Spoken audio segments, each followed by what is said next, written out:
In a certain village, there was a guy named Lut who was eaten from head to toe with leprosy.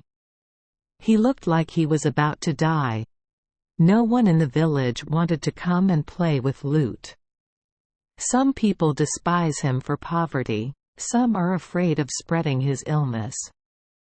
However, every day Mr. Lut still tries to go to the stream to go fishing.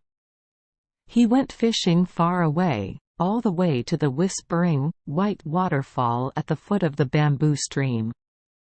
That day, after fishing for a long time, Lut caught 2 pure white fish that looked like silver. He left the fish on the rock he was fishing on.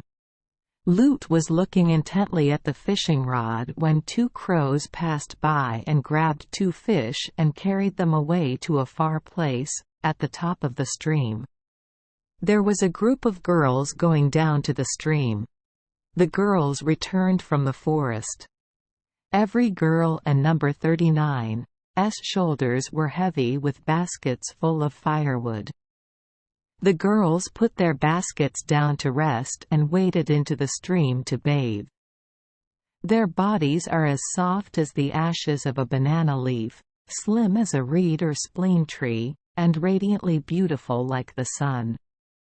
After bathing, everyone went to shore to prepare to leave. Only the 2 sisters were left playing with the stream water, making loud noises, the white water flowing from the waterfall.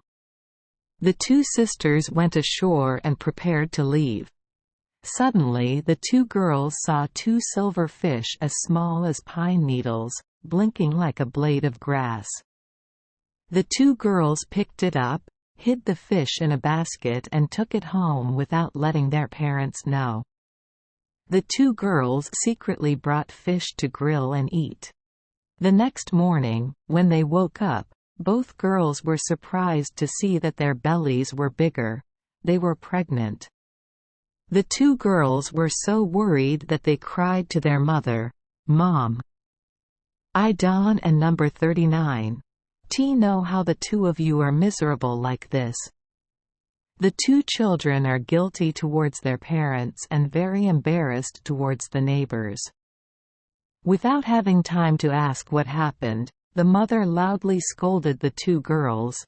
"Bay is a bad girl, a rotten girl. You are a soldier who lives in disgrace and filth. Don and number 39, do anything to bring shame and disrepute on my family." The 2 girls found words to express their injustice to their mother, "Mom." Every night the 2 children sleep at home with their mother. Don and number 39. You dare go out and sleep with anyone? The mother loudly scolds you. If you tell the truth, maybe I and number 39 still find a way. If not, then go away. The 2 girls thought for a moment, then continued, "Mom, thinking about it, only 2 white fish can enter my house." A few days later, the 2 sisters gave birth to 2 very beautiful girls. Their parents then invited all the villagers. Young men from everywhere kept coming. Everyone wrapped themselves in blankets and brought baskets to let the 2 children identify themselves and see who was their father. But the 2 children did not recognize anyone. Their parents were disappointed. Suddenly they remembered that there was also Lut, a poor and sick guy that no one remembered. The mother then called the family and said, "We must go and call Lut here immediately. Hurry up." A moment later, the crippled Lut approached. As soon as Lut stepped forward, before he could sit down, 2 children ran right back. The 2 children shouted loudly, "Dad, Dad! It and number 39's true that your father is here. Dad carried me on his back, Dad carried me in a blanket." The villagers all stared at the 2 girls. Gradually people quietly left. The two heartbroken people found themselves forced to be the wives of their leper husband. The two girls sobbed, "Oh my God! Your legs are lame, how can you go to the forest? His arm is amputated, how can he be so confused? Your mouth is leprous, how can you pray to the gods?" Loot and 39's parents forced Mr. Loot, his wife and children to move out. No one lets them stay in the village anymore. Their house is just a lonely hut, just a simple hut made of leaves. They have no food to eat, no cigarettes to smoke. My mother went to clear a tiny field. And the lame man had to stay at home. That day, the two sisters were away working in the fields. Taking advantage of the opportunity, a bad-tempered monkey came to try to deceive Mr. Loot. The monkey was drenched in sweat, heaved a sigh of relief and seemed tired and said, "Mr. Loot. She told me to give her a plate of eggs and cook a pot full of rice for me to eat. I came back from helping my two sisters burn the fields. I and number 39 am so hungry." Believing the monkey and number 39's words, Mr. Loot cooked rice for him to eat. The monkey ate all the rice and eggs and left. In the afternoon, the two wives came home from work, hungry, but there was not even a single egg or grain of rice left in the house. Mr. Loot was miserable and was scolded by his two sisters. His wife and children didn't and 39's trust him anymore, thinking he was a liar. The next day, the two wives went to work again in the fields. Thinking about the monkey trick, Mr. Loot felt anger in his heart. This time, he worried about preparing strong ropes to make traps and strung them around the house. Once familiar, the monkey came again. Mr. Loot thoughtfully invited the monkey in, thinking to himself, "And quat, do you want to play another trick? And quat." As soon as the monkey walked near the house, he was immediately caught in a trap.